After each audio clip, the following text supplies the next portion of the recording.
날마다 행복한 묵상, 주일 말씀 생각나는 시간입니다.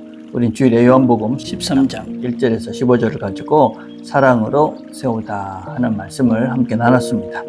세상은 사람의 능력, 성과, 생산성으로 그 사람을 평가합니다. 이것은 칸트가 말하고 있는 도구적 가치, 그런 것이죠. 쓸모가 없어지면 가치도 없어진다 라는 생각이 전제된 것입니다.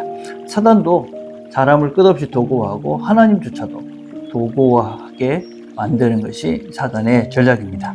그러나 하나님은, 성경은 인간을 하나님의 형상, 우리가 설명할 수 없는 하나님의 형상, 가치를 감히 측량할 수 없는 하나님의 형상으로 만들었기 때문에 그 사람은 절대적 가치를 가지고 있다, 그렇게 선언합니다. 그리고 하나님은 절대 우리를 도구화하지 않습니다. 요한복음 13장에서 예수님은 배신할 유다, 도망갈 제자들, 그리고 자기를 부인한 그 베드로를 친히 발을 씻기시면서 그들을 사랑하셨다 하는 것을 우리에게 보여줍니다.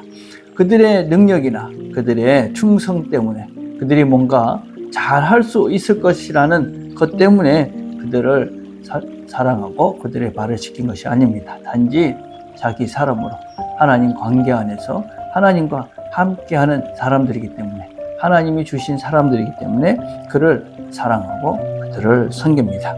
여러분, 우리가 이런 사랑, 이런 걸 우리는 받았고 알고 있습니다. 그래서 우리는 그 사랑을 받고 또 받은 자답게 내 자신을 사랑하고 이웃을 사랑하면서 주님처럼 무조건적으로 다른 사람들을 사랑하려며 살려고 애쓰는 자들, 그들이 바로 우리가 걸어가는 신앙의 여정이다. 자, 생각나는 1번입니다. 당신은 주변 사람을 절대 가치로 대하고 있습니까? 아니면 도구 가치로 대하고 있습니까? 나도 모르게 누군가를 쓸모로 판단했던 순간이 있었습니까?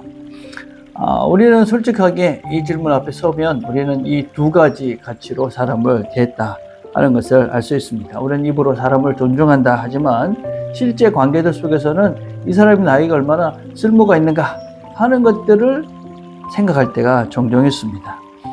사람을 절대 가치로 생각하는 것보다도 이 사람이 정말 나한테 도움이 되는가 안 되는가 하는 것으로 사람을 대할 때가 우리한테 있다 하는 것입니다. 물론 우리는 대놓고 이 사람을 이용하겠다 그렇게 말하고 행동하지는 않은 것 같습니다. 그러나 오히려 은밀한 방식으로 하죠. 예를 들자면 나에게 잘해주는 사람한테는 우리가 친절하게 대합니다. 불편한 사람은 그냥 피하는 것이죠. 또 능력 있고 도움이 되는 사람한테는 관심을 가리지만 약하고 손이 많은 그런 사람한테는 은근히 거리를 둡니다. 나를 기쁘게 해주는 사람은 귀하게 여기지만 내 기대를 충족하지 못하는 사람은 속으로 평가를 합니다.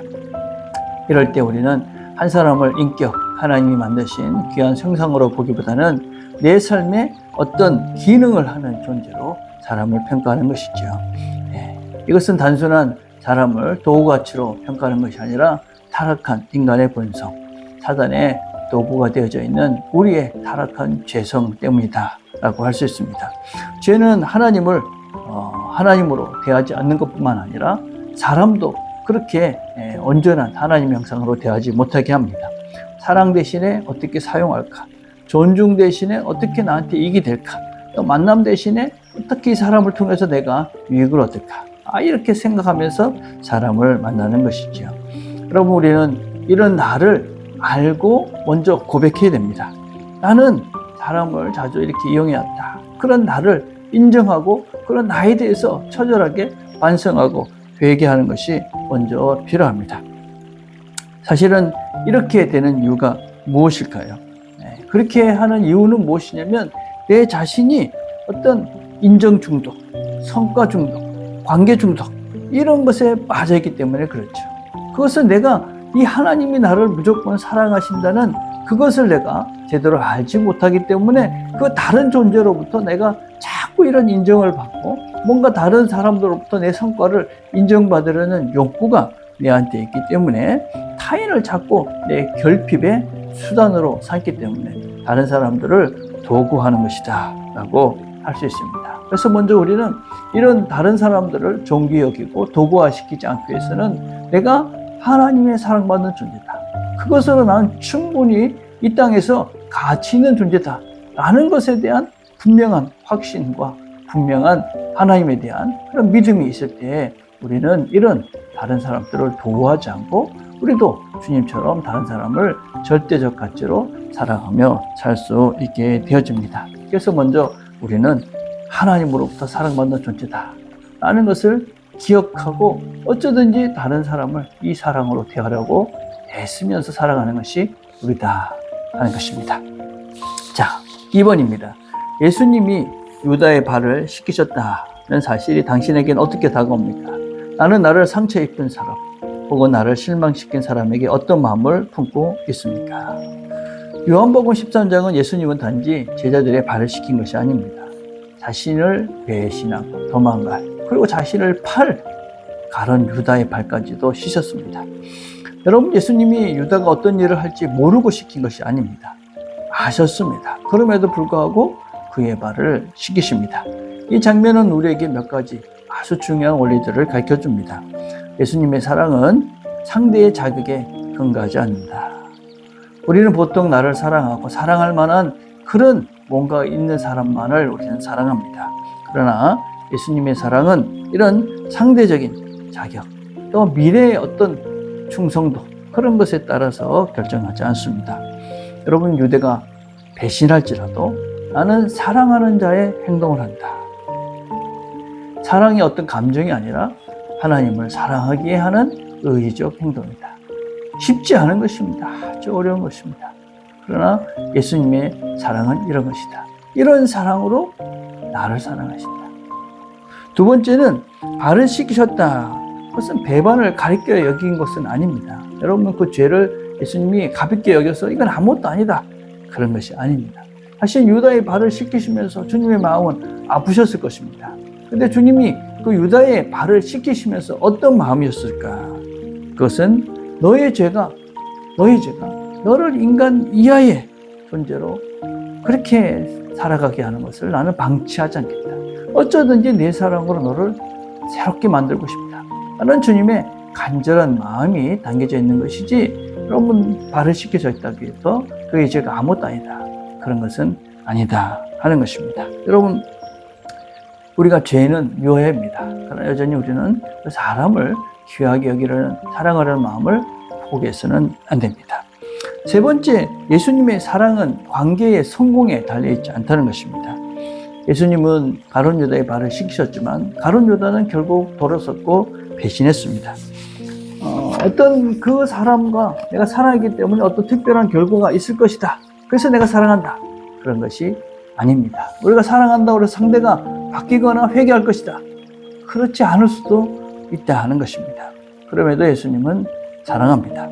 그래서 우리가 상처를 준 사람, 자주 이렇게 생각합니다. 내가 상처를 받았는데 저 사람이 내가 이렇게 한다고 바뀔까? 네. 예수님은 우리에게 이렇게 말씀하십니다. 사랑은 상대의 반응이 아니라 내가 누구에게 어떤 사랑을 받았는가에 대한 반응이다. 그래서 우리가 주님께 이런 사랑을, 무조건적인 사랑을, 내가 배신해도 여전히 사랑하는 주님의 사랑을 기대하고 있기에 우리도 그 사랑을 하려고 애를 쓰는 것이다. 마지막으로 우리가 꼭 기억해야 할 것은 모든 상처를 그냥 참으라, 그냥 끝까지 견뎌라, 그런 것은 아닙니다. 여러분, 이 질문에 답할 때 우리는 좀 조심해야 될 것이 있죠. 여러분, 그래서 유다의 발을 예수님이 씻었기 때문에 반복되는 그런 폭력이나 학대 이런 것도 무조건 감수해라, 그런 것은 아닙니다. 용서하는 것과 우리가 함께하는 것은 구분할 수 있어야 됩니다. 여러분, 사랑은 무분별한 허용, 그렇지 않습니다. 여러분, 성경은 악을 부정하지 않으며 필요할 때는 우리가 거리를 두고 또 경계를 세우고 진실을 말해야만 합니다.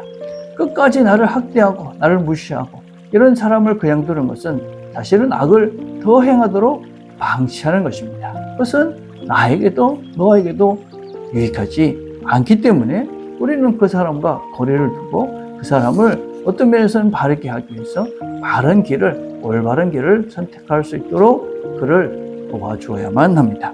그러나 우리가 명심해야 될 것은 마음 깊은 곳에서 그 사람을 폐기해버리지는 않는 것입니다.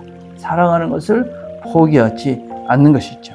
아무것도 없는 것처럼 해라. 그것이 아닙니다.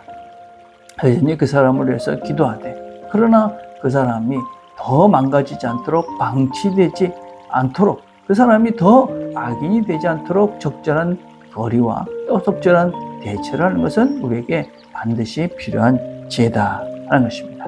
그럼에도 우리는 사랑을 포기하지 않습니다. 주님께서 우리를 그렇게 사랑하신 것입니다. 그래서 우리도 주님이 우리를 사랑했던 것들을 마음 깊이 기억하고 주님처럼 사랑하려고 애쓰면서 오늘의 길을 걸어가는 것이 신앙인의 걸음입니다. 기도하겠습니다. 하나님 아버지, 감사합니다. 우리를 하나님께서 사랑해 주셨습니다. 내가 여전히 죄인이고 죄를 짓고 실수하고 넘어지고, 그럼에도 불구하고 하나님은 나를 사랑하십니다. 우리를 사랑하십니다.